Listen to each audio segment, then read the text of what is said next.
بسم اللہ الرحمن الرحیم۔ السلام علیکم ورحمۃ اللہ وبرکاتہ۔ وہ الفاظ جن کا اللہ فوری جواب دیتا ہے۔ محترم ناظرین، ذرا غور سے سنیے گا، بات ہی ایسی ہے جو غور طلب ہے، کان لگا کے سننے والی بات ہے، یاد رکھنے اور سبق حاصل کرنے والی بات ہے۔ انداز بیاں گرچہ شوخ نہیں ہے، شاید کہ اتر جائے تیرے دل میں میری بات۔ رسول اللہ صلی اللہ علیہ وآلہ وسلم کے پاس ایک شخص آیا۔ آپ صلی اللہ علیہ وآلہ وسلم کے پاس صحابہ آیا کرتے تھے، لیکن دیہاتیوں کا آنا کچھ عجیب ہوتا ہے، کیونکہ دیہاتی سیدھے سادے لوگ ہوتے ہیں، لیکن جب بات کرتے ہیں تو وہ ذرا تسلی سے بات کرتے ہیں، وہ سیدھی بات کرتے ہیں، ان میں کسی قسم کا زگ زیگ نہیں ہوتا۔ آ کے وہ دیہاتی صرف یہ کہتا ہے، بس مجھے وہ خیر سکھا دیجئے جو میری زندگی میں مجھے کافی ہو جائے۔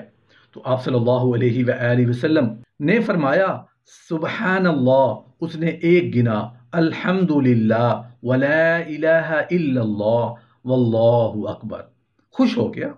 اس نے بھی پڑھا، سبحان اللہ والحمدللہ ولا الہ الا اللہ واللہ اکبر، خوشی سے چل پڑا۔ تھوڑی دیر چل کے واپس آ گیا، کہتا ہے، یا رسول اللہ صلی اللہ علیہ وآلہ وسلم، سبحان اللہ یہ بھی اللہ کے لیے ہے، والحمدللہ یہ بھی اللہ کے لیے ہے، ولا الہ الا اللہ یہ بھی اللہ کے لیے ہے، واللہ اکبر یہ بھی اللہ کے لیے ہے، میرے لیے کیا ہے؟ آپ صلی اللہ علیہ وآلہ وسلم نے جواب میں کیا دیا؟ جب تم کہو گے نا سبحان اللہ تو تیرے رب تمہیں کہے گا، دنیا میں سے کوئی کہے نہ کہے، میرے بندے تو سچا ہے، تو سچ کہہ رہا ہے۔ جب تم الحمدللہ کہو گے، تیرا رب کہے گا، میرے بندے تو سچا ہے۔ جب تم کہو گے نا لا الہ الا اللہ تو تیرا رب پھر کہے گا، میرے بندے تو نے سچ کہا۔ جب تم یہ کہو گے کہ اللہ اکبر تو چوتھی مرتبہ بھی تیرا رب تجھے کہے گا، میرے بندے تو نے سچ کہا۔ پھر تم کہہ دینا، اے اللہ مجھے معاف فرما دے، تو تیرا رب کہے گا، بندے کر دیا معاف۔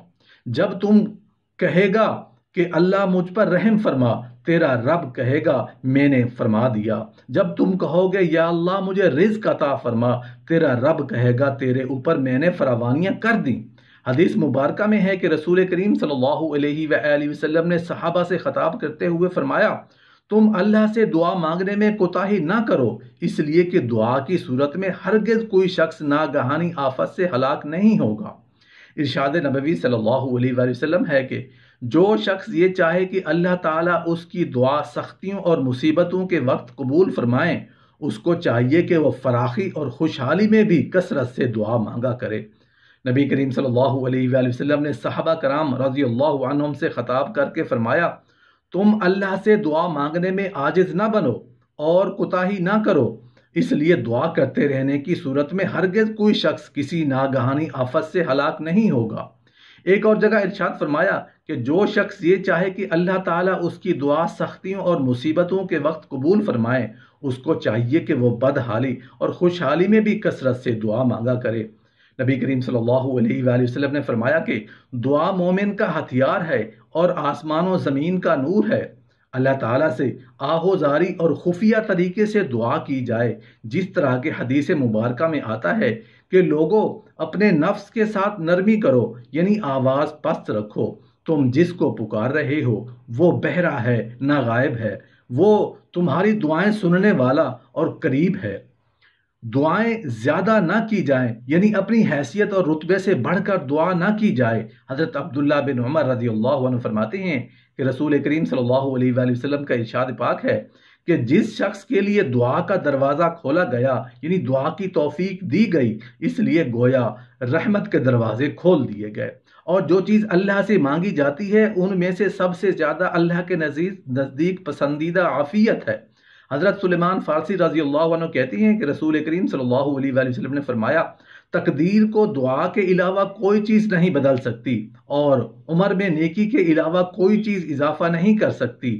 دنیا کی سب سے باعزت، مشرف اور مکرم شخصیات حضرت انبیاء علیہ السلام بھی چونکہ گناہوں اور خطاؤں سے معصوم اور محفوظ تھے، دعا سے بھی کبھی دور نہ رہے، بلکہ ہر وقت ان کی لسان مبارک پر اپنے امت کی بھلائی اور اپنی ذات معصوم کے لیے بھی مغفرت کی دعا رہتی تھی۔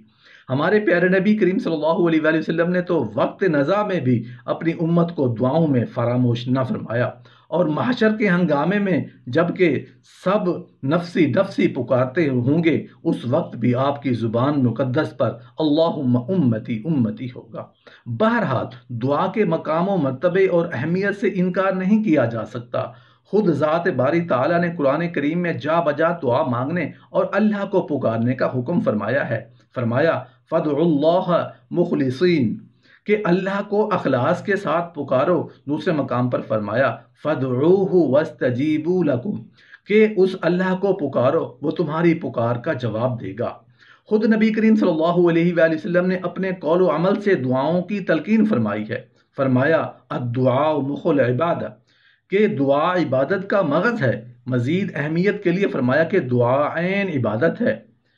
ان دو احادیث مبارکہ سے دعا کی اہمیت معلوم ہوتی ہے کہ جس طرح ایک پھل ہو اوپر سے بھرا ہوا مگر اس کے اندر گودا یا مغز نہ ہو تو اس کی وہ اہمیت نہیں ہے جو گودے اور مغز والے پھل کی ہے۔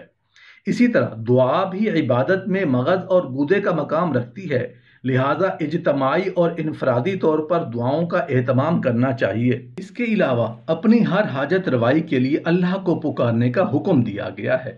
فرمایا تم میں سے ہر شخص کو اپنی ہر حاجت اللہ سے مانگنی چاہیے، حتیٰ کہ اپنی جوتی کا تسمہ بھی ٹوٹ جائے تو خدا سے دعا کرنی چاہیے۔ دعا تو ہر حال میں مانگنا اللہ کو پسند ہے۔ دنیا کے لوگوں سے اگر ایک مرتبہ مانگو تو وہ سوچیں پھر سوچ ہو جاتے ہیں، اور دوسری تیسری مرتبہ میں تو انکار کر دیتے ہیں یا کوئی تانا دے دیتے ہیں۔ لیکن رب کریم کی ذات اقدس کا کیا کہنا کہ وہ زیادہ مانگنے سے خوش ہوتا ہے۔ چنانچہ رسول کریم صلی اللہ علیہ وآلہ وسلم نے فرمایا اللہ تعالیٰ سے اس کا فضل مانگو کیونکہ اسے پسند ہے کہ اس سے مانگا جائے۔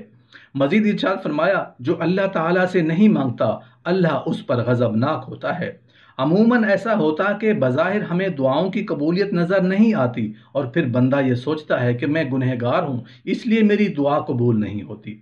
یہ ٹھیک ہے کہ گناہ کرنے سے بندہ اللہ تعالیٰ سے دور ہو جاتا ہے، لیکن اللہ اپنے بندے سے دور نہیں ہوتا بلکہ وہ مزید اس کی طرف متوجہ ہو جاتا ہے کہ میرا بندہ مجھ سے اپنے گناہوں کی معافی مانگ لے گا، اور یہ بھی ضروری نہیں کہ دعا بعینہ ہی قبول ہو۔ رسول کریم صلی اللہ علیہ وآلہ وسلم نے ارشاد فرمایا آدمی جب کبھی اللہ سے مانگتا ہے تو اللہ یا تو اسے بعینہ ہی وہی چیز دے دیتا ہے جس کی اس نے دعا کی تھی، یا اسی درجے کی کوئی بلا یعنی مصیبت کو اس پر آنے سے روک دیتا ہے، بشرطے کہ وہ کسی گناہ یا قطع رحمی کی دعا نہ کرے۔ ایک حدیث مبارکہ سے دو باتیں سمجھ میں آتی ہیں کہ ایک یہ کہ اللہ دعا کو قبول تو ضرور فرماتے ہیں، یا تو وہی چیز دے دیتے ہیں یا پھر اس کے بدلے میں کچھ اور یہ ہمارا مشاہدہ ہے کہ ہم بعض اوقات کسی بڑے حادثے کی زد میں آ جاتے ہیں لیکن معجزانہ طور پر اس کے نقصان سے محفوظ رہتے ہیں، اور یہ وہی دعا ہوتی ہے جو ہم اللہ سے مانگ رہے ہوتے ہیں مگر اللہ تعالیٰ نے اس کے بدلے میں ہم سے یہ مصیبت ٹال دی۔ دوسری بات کہ دعا ہمیشہ جائز حاجات کی مانگنا چاہیے، کسی ناجائز عمل کی کامیابی کی دعا یا کوئی غلط بات کی دعا نہ اللہ قبول کرتے ہیں نہ ہی مانگنی چاہیے۔